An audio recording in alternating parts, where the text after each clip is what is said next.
Another day, another step closer to update 2.0, and today they revealed Matchmaker Reforged. Those are very strong words over here. Commanders battles are about to become fairer, sharper, and more engaging than ever. With update 2.0, we are rolling out a completely reworked matchmaking system, one that understands not just what vehicle you are bringing to the battlefield, but how you plan to play. Whoa! They have some very serious wording over here, guys. They can predict the future and how we are going to play. I wonder... it would be actually crazy, you know, if they record every single battle, every single player, and they know where player usually goes, and the matchmaking is based on that. That would be just next level, right? Flanking in a light tank, pushing the line in a breakthrough heavy, or sniping from the distance in a TD. The new matchmaker ensures every battle is shaped for tactical depth and fairness. Okay, so... yeah. Why matchmaking matters? Because that's the core of the battles. That's the core of the gameplay. If the matchmaking is garbage, you are not able to enjoy the tank, you are not able to enjoy the battles, and the game overall. Long story short, right? What are they saying? Matchmaking is more than just who you face on the battlefield. It's one of the pillars. Okay, yeah, they so far got it right. A fair matchmaker ensures your vehicle and tactics matter. Ensures that your stuff matters and both teams start with equal shot at victory. When it works well, it creates battles full of tension, strategy, and mirror moments. Okay. We have tested our new matchmaker extensively throughout the year, and the new system isn't simply faster and smarter, it's molded to your fight.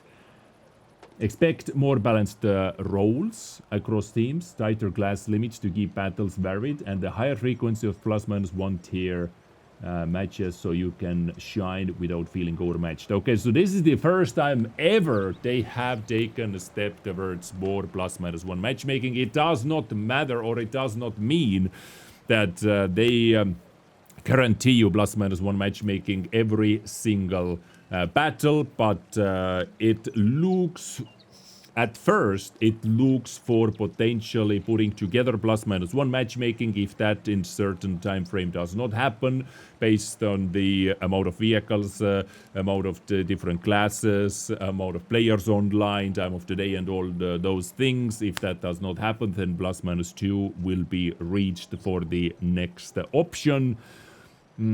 Core feature benefits. The matchmaker isn't a standalone unit, it's a coordinated operation that shapes who ends up on your team, who you will be facing, and how quickly you will get to roll out. Each factor plays a part in ensuring matches are fair, dynamic, and enjoyable.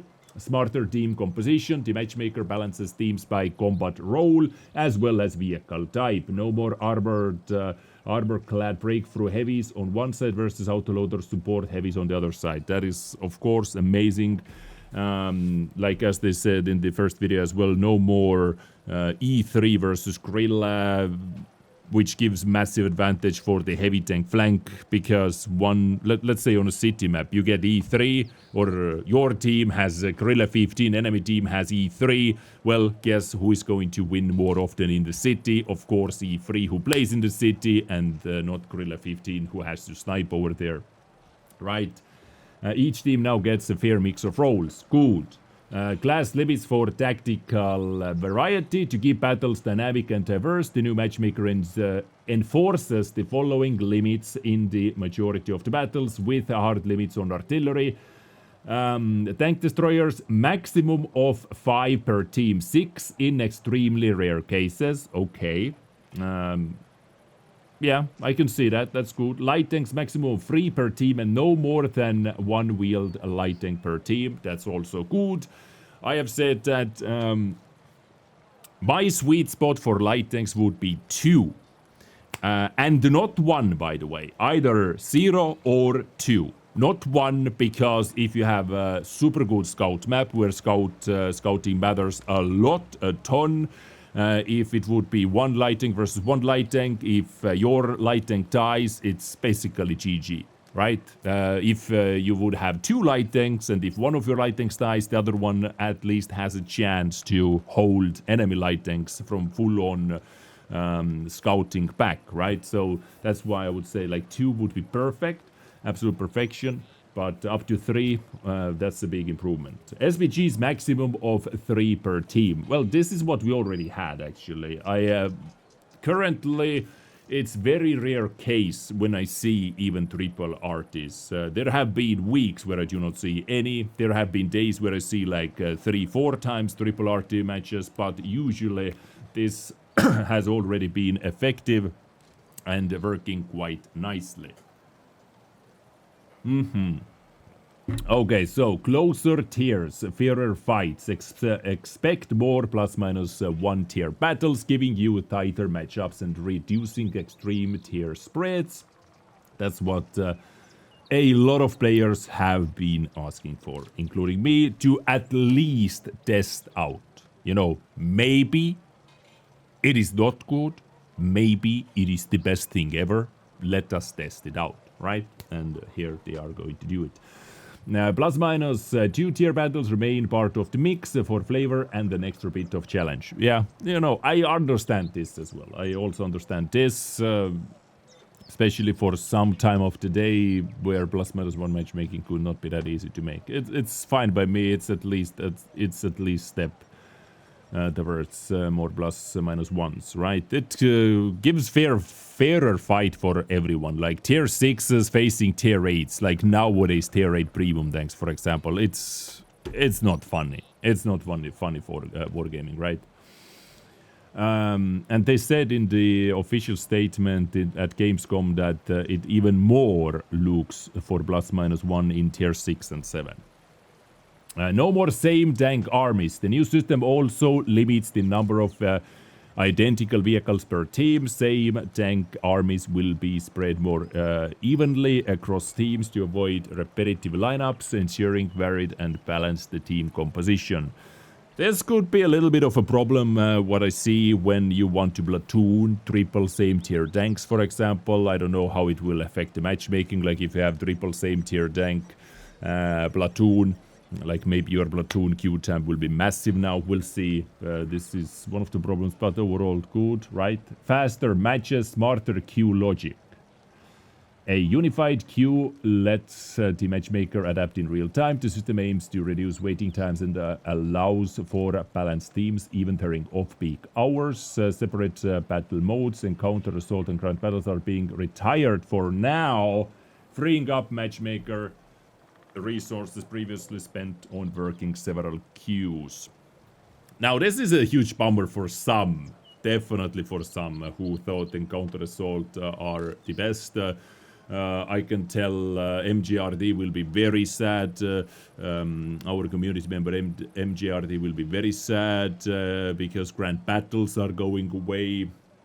Assault, forcing one team to attack, you know, it had its moments as well. The biggest problem I had with Encounter and Assault was that some maps were amazing with Assault. Just amazing. But on the other hand, some maps were absolute horrendous balance. Like it was so badly made, the Assault modes on some maps, that even though I wanted to play it on many maps where Assault was nice, fine, and awesome, how bad it was on some maps made me turn it off myself. Really turned it off, for me at least. More varied and balanced battles before update 2.0 and after update 2.0. So you can see we have basically every single tank is different, right? What's the difference over here? What are they trying to show?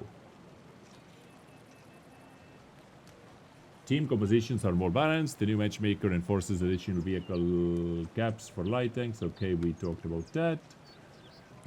Built to evolve with you. We know chains can feel uncertain, especially for our veteran commanders. Certain fun and unusual setups like an all DD roster or wider tier spread will show up less often, and that's by design. The main goal of the new system is to deliver a more competitive and satisfying experience for everyone, but it's not static. We will continue closely monitoring your feedback and live data, ready to fine-tune things as needed. This is actually what they said as well, guys, that when the update launches, they have very keen eyes to hot fix whatever needs to be hot fixed. So that's definitely a way, the only way to do that, basically.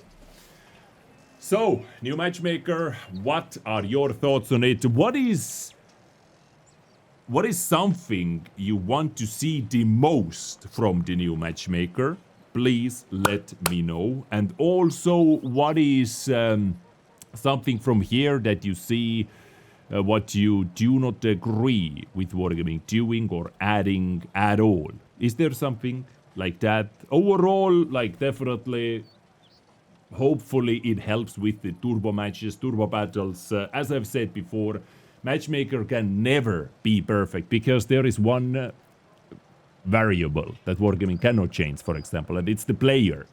If you get a platoon of tanks that decide to, you know, play aggressively, push in somewhere, and the plan doesn't work out, it's already game over, you know, it's already snowballing from there, and you may lose the battle 15-0. Like, 15-0 battles are not going anywhere. Even this cannot fix it completely or cannot eliminate that completely. There is always a variable called player. Like, sometimes I try something that I have, or where I have played like 50 times before, but now going in, getting completely destroyed. I've had plenty of those situations where I try something aggressive, you know, borderline risky, and I completely get annihilated, and after that, enemy teams start pushing in, the snowball effect starts again, because I made a mistake, maybe with my platoon mate, or maybe with a couple other teammates, and it can still go on like that. So, we'll see. Definitely would like to test it out, and we are going to test it out in just less than 10 days, guys. So, what are your thoughts on this? Please let me know. Thanks so much for tuning in. I'll catch you next time with something else. Stay awesome, stay beautiful, take care, and bye. Adios.